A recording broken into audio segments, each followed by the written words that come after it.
What's up, baby boy? Long time no see. How you been? Yeah, everything is great and healthy, man. See how shit work? I got you in front of the 8-ball. Yeah, I appreciate that, man. Man, I like appreciate this. you, man. I like this, man. We here, man. Queens get the money, baby. So tell us about this album you got out, man. Oh, man, it's called Shoot Your Shot, boy. That's my hashtag. You hashtag that, you'll see it all over the place.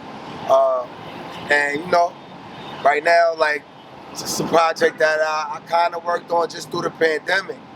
When the pandemic happened, I didn't even have a studio. I called up, Guitar Center. Let me get a mic. I ordered a mic. Then I needed something else. I didn't even really know I needed my computer. Now I need to get Pro Tools. So now I got all of this shit. And I don't know what the fuck to do with it. You know what I'm saying? Because I've been around this shit forever. But just rapping. So now it's like, now I gotta control the boards and do all of that. So, you know, the pandemic was kind of good because I learned a lot of shit. I put my album down in 3 months. So you recorded, you engineered everything yourself? Everything myself. That's official. Everything myself, and I sent it in just to get mixed down, you know, because my son, you know, I really got the lab for my son. My son is BFM Fuego. Shout out to them and the whole team. And he's crazy. So when I got the lab, I'm like, yo, you don't even gotta go to the studio. So let's back it up. Where you from? Tell everybody where you from. I'm born and raised in Brooklyn, Crown Heights, and then I came to Queens. Moved to Connecticut for a minute. Shout out to everybody in Bridgeport, Connecticut. Moved to Connecticut. My pops got married. Moved over there for a minute. And then I moved back to Queens. When I came to Queens, I went right back to where my grandmother always been for 50 years now, Left Rack City. Shout out to all my niggas in Left Rack City. And at that time, I ran into my nigga Daniel, D-Lo. Shout out to my nigga Capone. And when I met them, my man Daniel just introduced me to Nori. Nori just came home from jail. And man, we went right to rapping. I remember a video from back in the day, y'all in the park and shit. Yeah. Yo, what up, Germany? Coalition Cartel, this Ricochet, yo. We about to do it for the 9 guard and the 9A. Word up. Yep, that was You had a situation with them, or it was just a crew thing? Yeah, we was actually like, it was CNN, TNT, and ESPN. ESPN was me and my group, we was the Coalition Cartel, which was me, Castro, Mendoza, and Midnight Blue. Shout out to my niggas.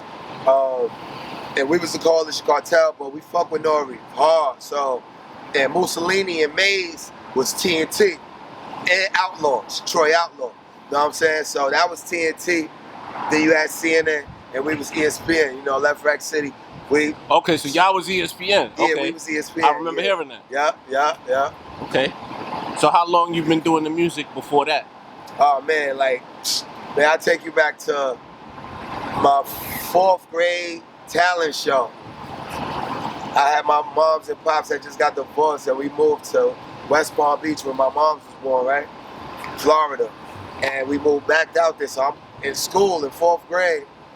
I got the acid wash jeans on, I'm a super New York nigga. And it was a talent show. So I told my cuz just like me, but he is super Floridian, super, walk barefoot, all that shit, right? So flip-flops? I said, let's do the talent show.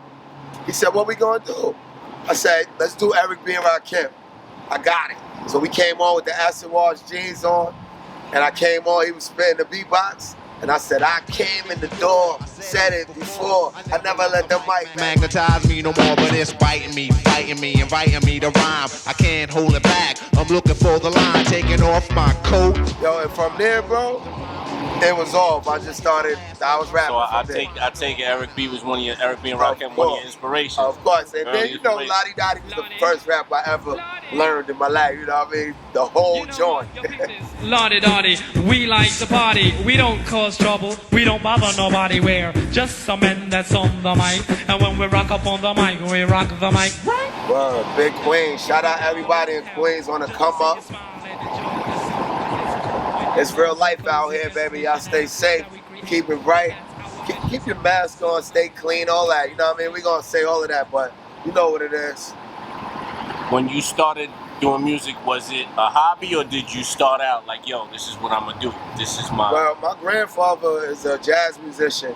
So it's in your blood. Yeah, it's definitely in the blood where, like, it's a lot of shit where I could be in places around certain people and nothing. But I could be around the right vibe and my pen don't stop. Take and off. And that's the vibe for me. So I just keep myself surrounded around great things and things that feel good, you know?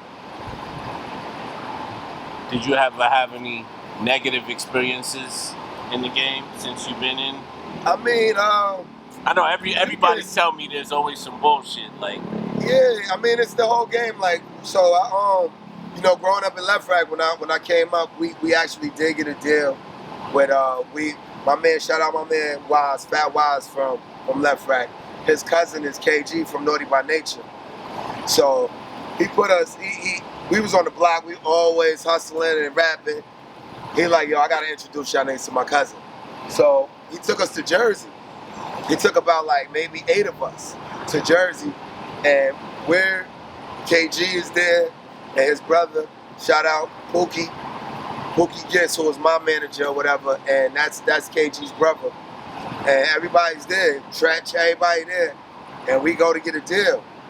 And it's like 8 of us from my hood, from Left Rack, and only 4 of us made the group, which is my niggas Castro, Midnight, Mendoza, and myself, right? So, but we all there, we going for it. We going for it. Maybe like everybody spit probably like 10 rhymes a piece.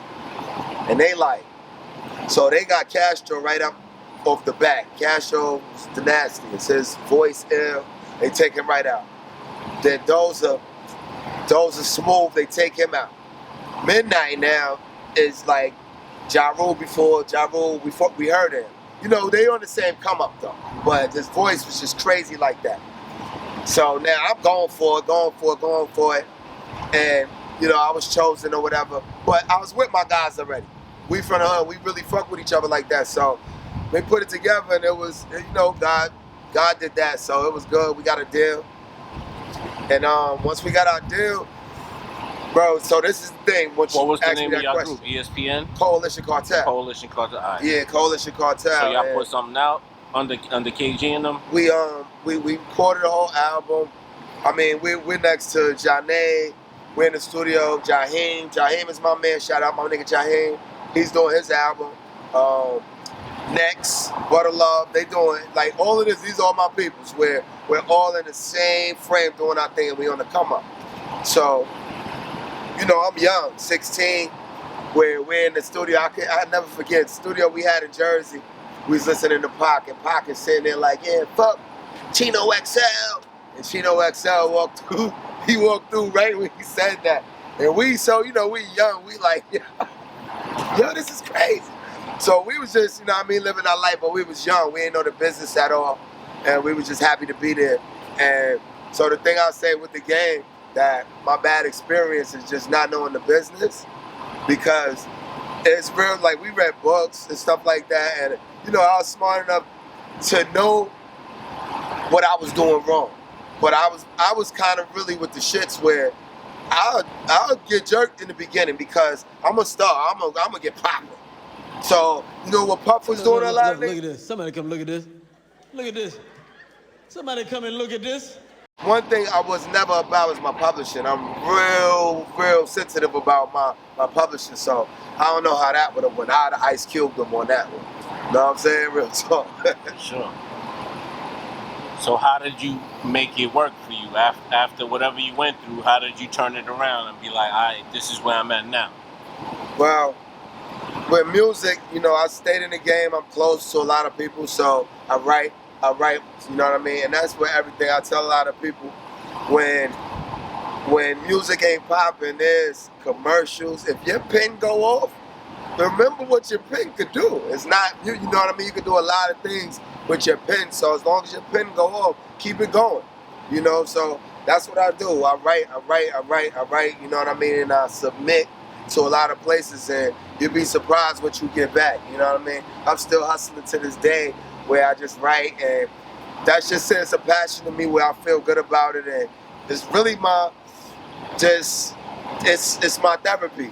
What I do that makes me happy, where I don't have to go to the club and do this or do anything no more, but be in that lab and I'm good. You know what I mean? Shout out to my wife. She just leaves me alone and lets me go in there. You know what I mean?